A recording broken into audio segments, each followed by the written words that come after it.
ఇదేంటి కొత్త డిజైనా? ఇంకో చీర ఇదిగో, ఇదేమో ఆరెంజ్. ఇది ఇది ఎలా వచ్చింది, దీని తగ్గట్టుగా డిజైన్ చేసా. ఈ ఆరెంజ్ కాంబినేషన్ తో హ్యాండ్ కి ఇలా ఫినిషింగ్ చేసా. ఇదిగో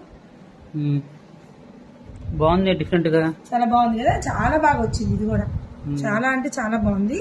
దీని నెక్ అరే నువ్వు చెప్పినట్టు శారీ మీద డిజైన్ పెట్టినట్టున్నారు. పర్ఫెక్ట్ గా 2 సైడ్స్ ఇలా ఇలా కర్వ్ తిరిగిద్ది. Front this one front. ఇది కూడా బాగుంది. ఏదైనా కూడా ఈ డిజైన్ ఎంత క్లాసీగా ఉందో, చాలా బాగా వచ్చింది.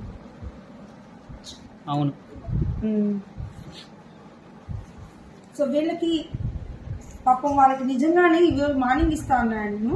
బట్ నేను చెప్తున్నా కదా, బక్రీద్ అనే సంగతి మర్చిపోయి నేను బుక్ చేసుకున్నాను. బట్ అయినా కూడా నా వర్కర్స్ కాదనకండి, నా మాట తీసేయకండి, చక్కగా అయితే వర్క్ చేసి ఇప్పుడు ప్యాక్ చేసేస్తున్నా. మార్నింగ్ 6 కల్లా వాళ్ళు వచ్చేస్తారనమాట కస్టమర్లు. ఇలా కంటిన్యూ ఇలా చూస్తూనే ఉండండి, రోజుకో డిజైన్స్ పెడుతూనే ఉంటాను. నచ్చితే నచ్చింది.